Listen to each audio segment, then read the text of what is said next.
Restaurant style आज आपण बनवत आहोत हराभरा कबाब. यासाठी एक पालकाची जुडी घेतलेली आहे, आलं, लसूण, हिरवी मिरची, एक सिमला मिरची घेतलेली आहे आणि फ्रोझन वाटाणे घेतलेत. वजनावरती मी साधारणपणे 75 ग्रॅम. सुरुवातीला पालक स्वच्छ धुवायचा आहे, चिरून घ्यायचा आहे. 2 टेबलस्पून तेलामध्ये आलं, लसूण, हिरवी मिरची परतून घेतलेला आहे. त्यामध्ये चिरलेला आपल्याला पालक घालायचा आहे. पालक थोडासा शिजल्यानंतर त्याच्यामध्ये मी घातलेले आहेत हिरवे वाटाणे, फ्रोझनचे वापरले होते, सिमला मिरची घातलेली आहे. छानपैकी शिजून घ्यायचं आहे. बाजूला 2 टेबलस्पून बेसनसुद्धा परतून घेतलं होतं. आता पाणी न घालता मिक्सरला आपल्याला ग्राइंड करायचं आहे. आता ह्या ग्राइंड झालेल्या पेस्टमध्ये उकडलेले पाव किलो बटाटे घातलेले आहेत.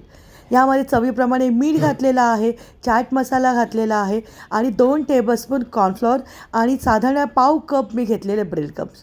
सगळं छानपैकी मिक्स करायचं आहे. यासाठी मी एक स्लरी बनवली होती.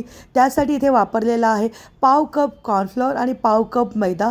त्यामध्ये चवीप्रमाणे मीठ आणि पाणी घालायचं आहे. तयार केलेल्या बॅटरचे लहान लहान असे गोळे करून घेतलेले आहेत. सुरुवातीला स्लरीमध्ये आपल्याला हे सगळे कबाब घोळून घ्यायचे आहेत आणि मग ब्रेड क्रम्स लावायचे आहेत. ब्रेड क्रम्स लावताना कायम डावा हात वापरा, म्हणजे तुमचा हात जो ओला असतो त्याच्या ब्रेड क्रम्स हाताला चिकटणार नाहीत.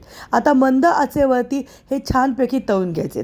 तयार झालेत अप्रतिम चवीचे रेस्टॉरंट स्टाईल हराभरा कबाब. रेसिपी आवडली तर